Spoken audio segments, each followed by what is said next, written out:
If you're a golfer over the age of 45, then you need to stop what you're doing and listen up. Because today I'm going to run you through 3 of the most common things I see taught to golfers of your age that number 1 can cause you physical harm to your body and injury, and number 2 actually make you worse at golf because your body cannot do these movements. So the first thing that we're going to go through is a poor posture position. Now let me know if this sounds familiar.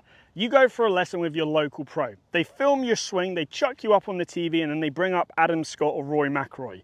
And they go, Adam and Rory, they both have this flat back right here, so you need to achieve this same position. Because Rory and Adam do it, and they're great golfers. Are both in the gym, probably every single day. They're stretching every single day. These guys are in the prime of their life. Their bodies are finely tuned athletic machines. But for your everyday golfer, come on, we should not be trying to copy that. We need to build you, the golfer at home who is 45 and above, a user-friendly posture that's going to work with your body, not fight it. So if you start to have a straight back, you're going to find rotation super difficult. It means you're probably going to reverse pivot. It means you're probably going to early extend. It means you're going to do all the movements that we don't want you to do because of your setup position. So what are we looking to see? We need to get you more relaxed. And the way we're going to do that is by number 1, getting you a little bit taller at address. Number 2, by having a flat lower back, yes, but having some soft round to the upper back. Then letting your arms just hang, because from here I'm relaxed, I can turn, my body can have some fluidity regardless of my age. So how do we find this position? Take my normal grip, then from there stand nice and tall. Lock your legs out, lower your hands down so the shaft points directly at the belt buckle. Now from here, bend forwards, keeping your legs straight, and do not push your butt back. Now, as I go down, you'll notice that my spine actually wants to have a little bit of round, especially in the upper part. Let it do that. That's what we want to see. Now, from here, you'll feel the pressure more in your toes, so just unlock your legs. You'll then feel the pressure go more even, 50-50 between the ball of the feet and the heels. And look, my mobility is so much better from this position. Look at the target, pull the trigger. You'll start to see some better swings. That felt so effortless, so easy. I might say that's about a 1-yard cut. Next up, we're talking about rotation. Now in the golf industry right now, there is an absolute craze of trying to turn as much as possible. By their logic, the more you turn in the backswing, the more speed you're going to be able to generate on the way down. Let me put it into perspective. The best players in the world, and arguably the most flexible players in the world, are the golfers on the PGA Tour and LPGA Tour. They will turn their hips anywhere from 30 to 45 degrees, depending on the club that they're using.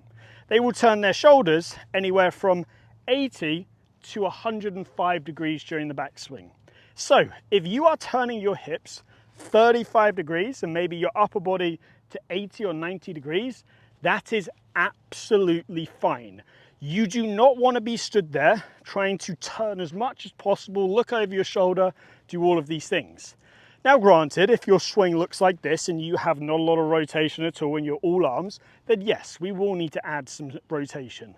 But most of you out there, you are very good at turning already. The thing that golfers over the age of 45 need to improve is their sequencing, because you're not going to gain your power from turning loads. You're going to gain your power from sequencing and timing things like your weight shift and when you push in and out of the ground. We're not talking about pushing hard, we're just talking about timing. Now, timing is something everybody can do regardless of their height, their strength, their flexibility. Now, I have the perfect exercise to help you with this. If you're enjoying today's video, then please give it a like and the channel a subscribe. But also, if you're enjoying these videos dedicated to golfers over the age of 45, drop a comment and I'll create a couple more. So what I have here is a shift board. You can buy these on Amazon. Now what you can see here is I am standing on this board and I can click it down either side right here.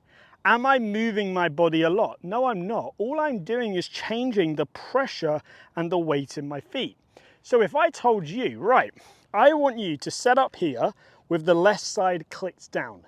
To start your swing, click the right side down and you'll see a little body movement. Then swing back and click the left side down before you finish your swing and swing through. The fact that you are able to go from away and towards in the right order is going to give you more power. I see a lot of golfers struggle with this because they'll stay on the left side and then they'll go on the right late. Not what we want to see. You can't sequence your body, you can't generate speed. We go early shift right, early shift left. If you can do that, if I do it in one fluid motion, you can see how I can start to actually generate effortless momentum. Now from there, get rid of the board, so shuffle it back. You can take that same feeling of, okay, a little shift to the right, a little shift to the left. So you're just understanding when to shift your weight. A little bit away, back toward. Right, left. And you can see that's part of the reason why I am 5'9". I weigh 165 pounds. I'm able to hit the ball over 300 yards quite easily because I'm able to sequence my body correctly. I'm able to use my body in the right order. If you can do that, you'll generate more speed, but guess what? It's safer for your body. None of this turning as much as possible. That is a whole load of rubbish. Now let's go into the final bit, which is in the downswing. How do we get the club from the top of the backswing all the way to impact? Now the latest craze in golf is, like I said, you turn as much as possible in the backswing. But in the downswing, they want you to do the same thing. They want you to turn as much as possible, but also side bend a lot. Now, I don't know about you, but this is killing my back right here. Now, don't get me wrong. The right shoulder does go from a higher position at the top of the backswing to a lower position at impact. The severity you do that is going to determine whether you are going to blow your back out or not. If you do it at a very easy rate, just nice and smooth, nothing excessive, just natural amounts of tilts, fantastic. You are going to hit the ball very, very well, as long as we pair it up with one other movement, which I'm going to show you in a second. But if you are going to the top and you're doing rehearsal swings that look like this, your right shoulder, your right ear is basically touching the ball is what it feels like.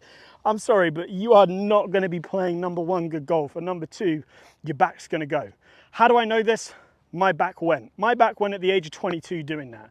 If my back went at the age of 22, I'm sorry, anyone over the age of 45, please learn from my mistake. Stay away from it.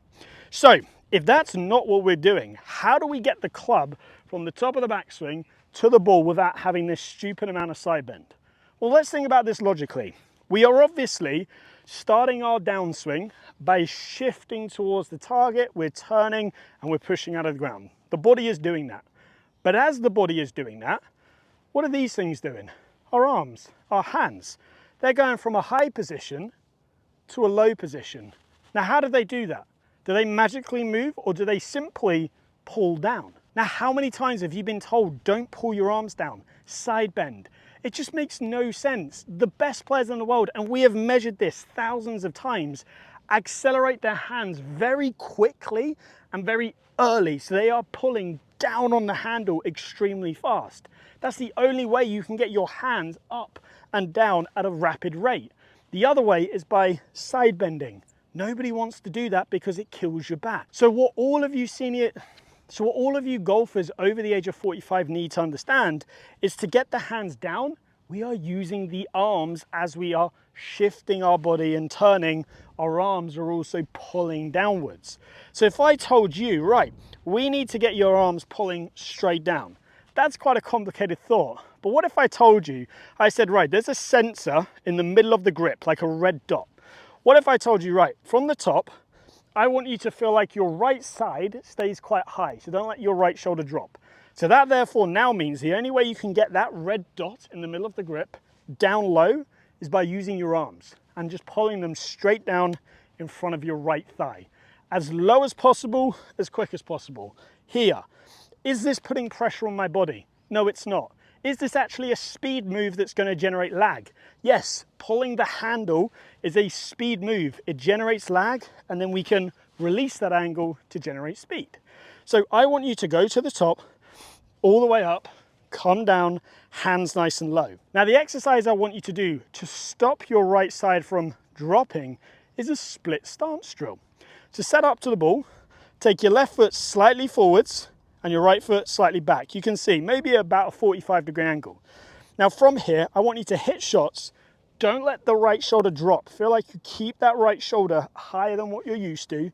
So then from there, you have to get your hands low in order to strike the ball. Place it on a little tee if you want, but I'm gonna go here to the top, pull the hands down, far safer for my body and for your body. Here to the top. So you can see there, clipped it away. My right shoulder was always going to drop. It will drop. I felt like I kept it higher, so I didn't do it excessively, and I used my hands to get that club down. That is the key way to pull the club down into position whilst putting less pressure on your body. So let me hit one final shot. I'm gonna bring everything together. I'm nice and tall, a little bit of curve in the upper back, get nice and relaxed. I've got my pressure moving right and left, and I've got my arms pulling the club down. You do not need to focus on all of these at once. Go through it systematically, one at a time, work on what you need to work on first. Do not work on all three at once. But here's what it'll look like once you've gotten to the phase that everything is blended together.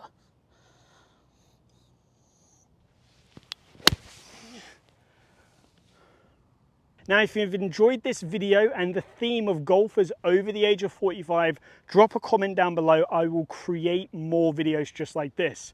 If you have enjoyed it, please give it a like and the channel a subscribe.